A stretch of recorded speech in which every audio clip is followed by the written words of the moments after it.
In the world of social media, where clout can feel like currency, one influencer's pursuit of fame crossed the line, straight into handcuffs.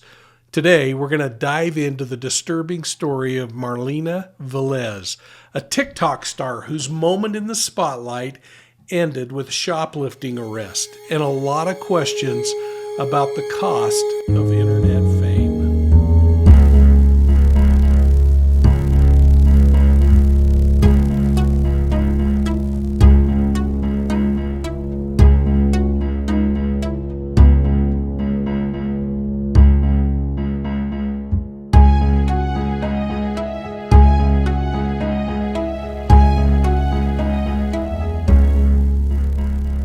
Hello everybody and welcome to Profiling Evil. If you're new here, hit that like and subscribe button because today's story is wild and it's a cautionary tale for anybody that's chasing online clout. So let's talk about Marina Valz, that 22-year-old TikTok influencer from Florida who turned a simple shoplifting spree into a criminal investigation. And yes, she filmed it all herself. Marina Valz, a social influencer who had over 360,000 TikTok followers at the time, went into a Target store in Cape Coral, Florida. Now, this wasn't your average shopping spree. She was using fake barcodes and she went through the self-checkout and got more than $500 of property at a fraction of the cost. And here's the kicker. She posted the entire thing on TikTok. That's right. She showed off her cart filled with what Target would later confirm were stolen items, essentially turning herself into the internet and vicariously to law enforcement. Now, Target's loss prevention team says they had already noticed the discrepancy. Who wouldn't expect them to say that? But Valz's own video was the final nail in the coffin. Well, after an anonymous tipster connected her TikTok post to police, officers had all of the evidence they needed to make an arrest. I suspect it was probably even a subscriber who saw it and was outraged by it, thankfully. Well, this story isn't just about shoplifting. It's really about the darker side of social media. I find myself asking the question over and again, why would someone risk so much just for clicks and views? And I've come up with 4 reasons. Number 1, validation.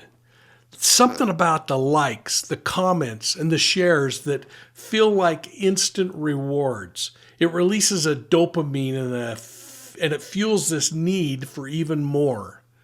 Number 2, financial gain. With sponsorships and ad deals, all these things, something going viral can seem like a golden ticket to wealth. Number 3, escaping anonymity. Social media offers this weird platform to stand out in a crowded world. But is it really worth the cost? And finally, number 4, social pressure. The pressure to stay relevant drives creators to push boundaries, often into dangerous or unethical territory. Marina Valz's story is more of a bigger trend that's going on. I mean, think about that devious lick challenge where students were vandalizing schools across the nation. In a matter of days, this thing went wild. All for TikTok. A warning from a local school district tonight about the latest TikTok challenge where students are posting videos of theft and vandalism. It's called the Devious Licks Challenge. As News 8's David Gottfredson reports, it only took 2 weeks for the challenge to spread nationwide. It's a trending challenge on the social media app TikTok called Devious Licks. A lick is slang for stealing something and getting away with it. In this case, students are stealing and vandalizing soap dispensers from school bathrooms, ripping off stall doors, and trashing school property. Devious Licks reportedly started on September 1st when a TikTok user posted this screenshot showing a box of disposable masks the user claimed to have stolen from a school. Quote, "A month into school, absolutely devious lick," the caption said. Now, about 2 weeks later, the theft and vandalism has spread all over the country, including schools in the Poway Unified School District.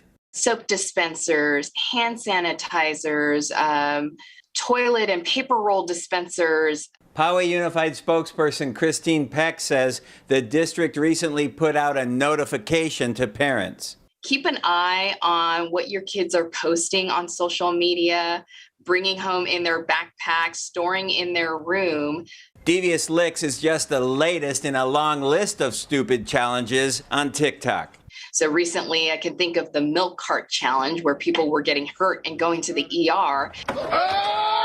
You know, it's kind of escalating and trying to one-up one another to try to see what they can steal from their schools. And, you know, this doesn't benefit anyone and it's not funny. It really amounts to committing a crime on video and posting evidence of the crime for police to see. And most schools have security cameras to boot.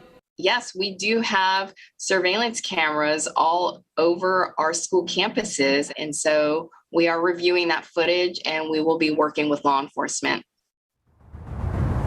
Now, TikTok is aware of the problem. They have started removing those videos and disabling the hashtag devious licks. But of course, students know how to get around those restrictions on social media. Carlo? Oh boy, David. Have any students been charged with a crime at this point for this behavior that we know of?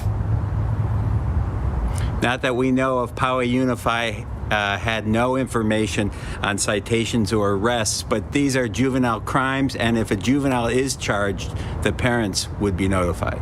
All right, David Garfieldson reporting live on just a bad TikTok trend.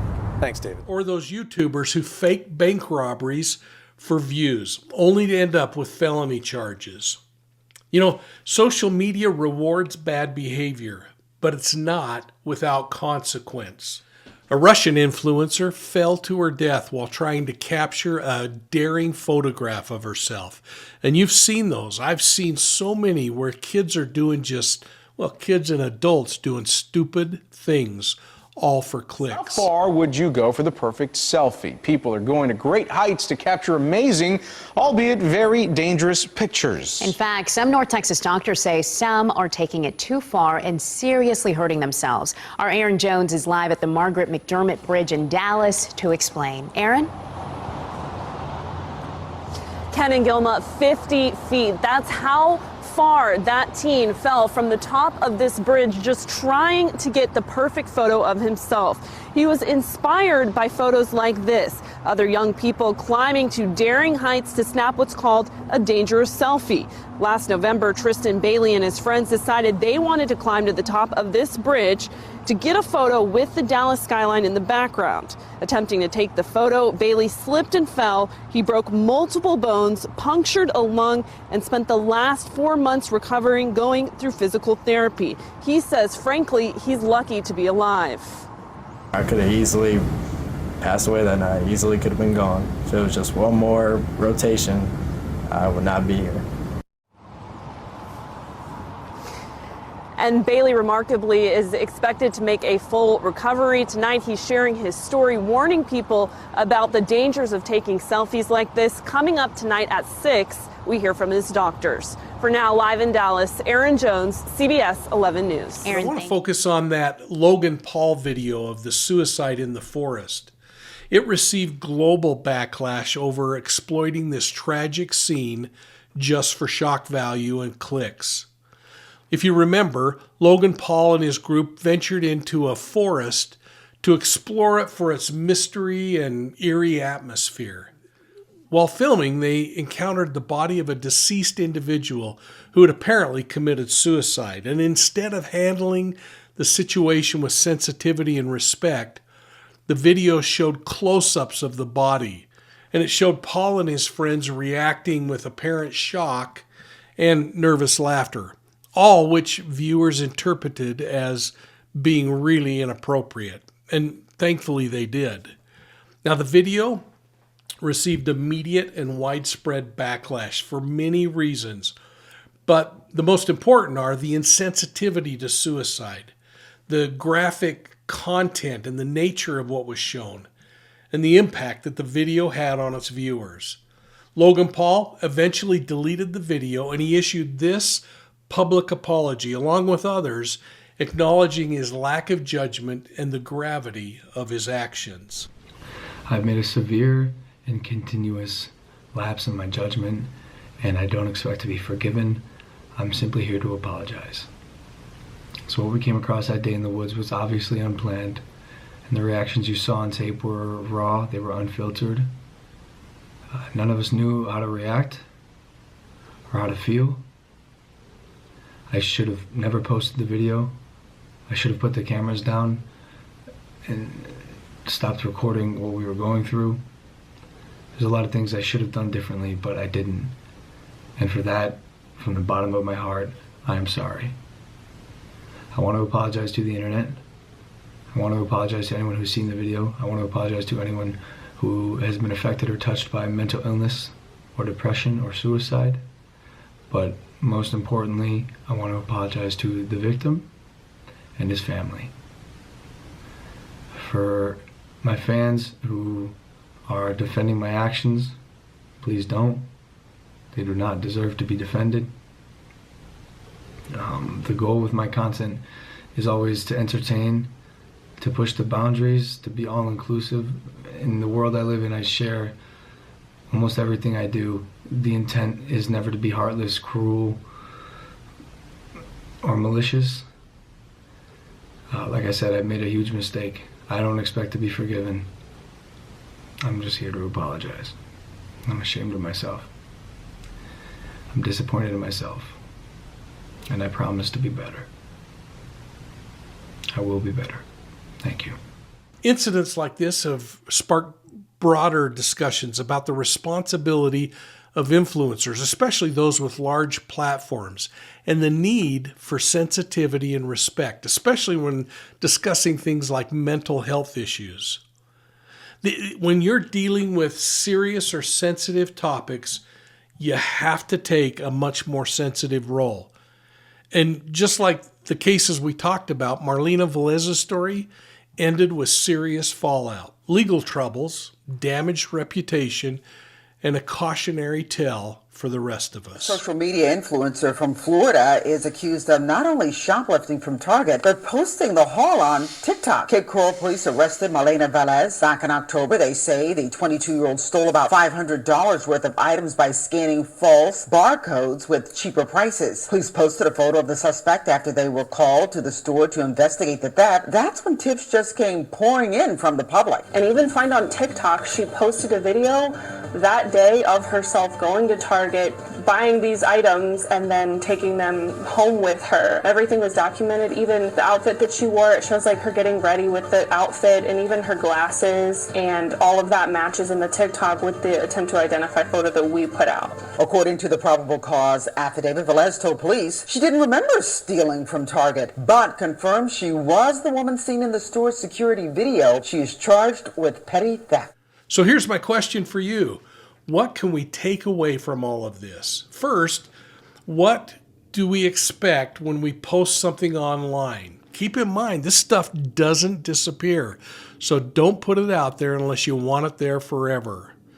Her digital footprint provided authorities with everything they needed to arrest her and book her into jail. Clout shouldn't come at the expense of ethics or common sense.